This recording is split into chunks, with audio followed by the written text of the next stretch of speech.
Well, thank you very much, Steve and Cheryl, for that much too generous introduction.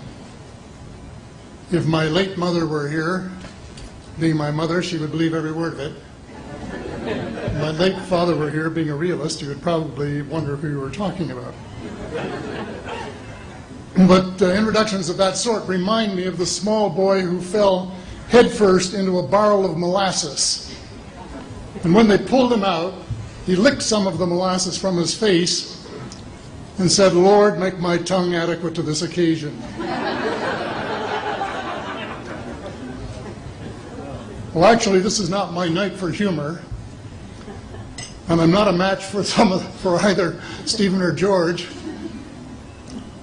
So I'm not even going to try to be funny. Except my first line, and that's after this wonderful banquet, I think that I have exceeded the feed limit. Bad humor, you better believe it. I wish that I were in a mood for good humor, but I'm not. We are hell-bent in the direction of destroying our planet, and frankly, we appear to be doing very little about it. Decades ago, visitors from other planets warned us about where we were headed and offered to help. But instead, we, or at least some of us, interpreted their visits as a threat and decided to shoot first and ask questions after. The inevitable result was that some of our planes were lost, but how many were due to retaliation and how many were as a result of our own stupidity is a moot point.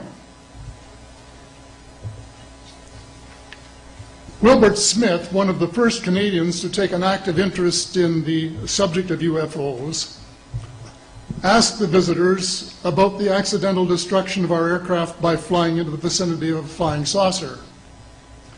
The response, and this is Wilbur's words, "We were informed that although a few of our aircraft had come to an unfortunate end by what they considered the colossal stupidity of our pilots, they were now taking corrective measures to avoid our aircraft." I asked them, and this is still Smith, I asked them what happened, and they said, well, the fields around the saucers, in order to hold them up, in order to produce the gravity differential, the time field differentials, which were necessary to operate the ship. These sometimes produced field combinations which reduced the strength of materials to the point where they were no longer strong enough to carry the loads that the materials were expected to carry. Now, as we know, aircraft, particularly the military type, are built with a rather small factor of safety. And in these regions of reduced binding, the materials are no longer strong enough to carry the load, and the craft simply comes apart. When I read that, I was reminded of the late, great soprano Lily Pons, who used to smash crystal goblets with her high C.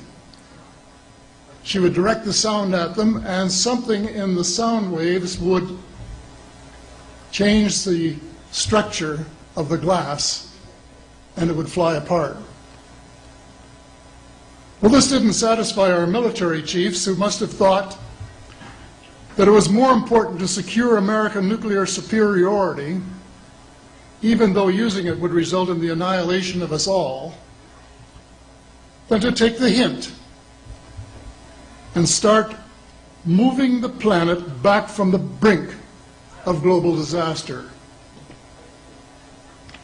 They, the military, must have been and still are so paranoid that they feel it necessary to use the visitors' technology to fight them off, rather than welcome them as partners in development, though they may have seconded a few renegades to assist them in what can best be viewed as diabolical developments. Stephen has said that talking about UFOs is passé, and that we should be talking or limiting our talk to exopolitics. Well, Stephen, I agree with you in theory, but in reality we have a problem when official U.S. policy insists that UFOs don't exist. The veil of secrecy must be lifted, and it has to be lifted now, before it is too late. It is ironic that the U.S. would begin a devastating war, allegedly in search of weapons of mass destruction, when the most worrisome developments in this field are occurring in your own backyard. It is ironic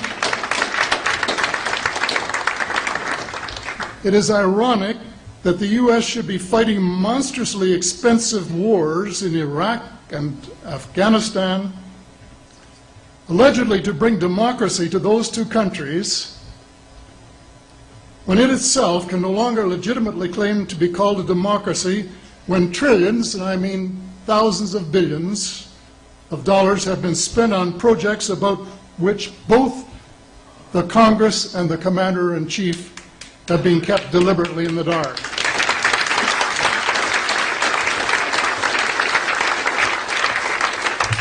How much has been accomplished in 60 years of feverish activity by some of the most educated minds in the United States? Has America developed flying saucers that are visually indistinguishable from the visitors, as alleged? And if so, what do they propose to do with them?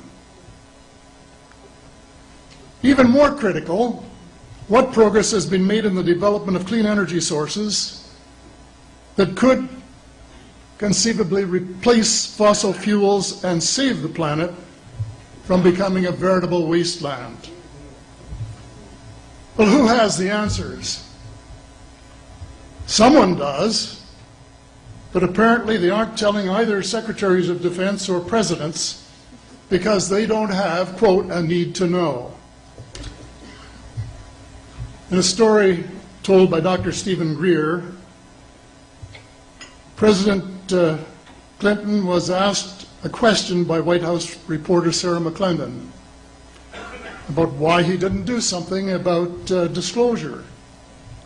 And Clinton replied, "Sarah, there's a government inside the government, and I don't control it." Excuse me, doesn't the Commander-in-Chief and the person who allegedly has their finger on the nuclear trigger have a right to know what his subordinates are doing? The people of the United States who have paid the bills have the right to know. The people of the world demand to know because it is our descendants too whose lives are in mortal danger.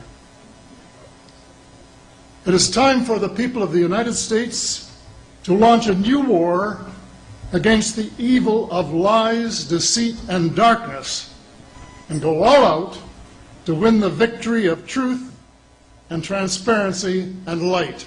Thank you.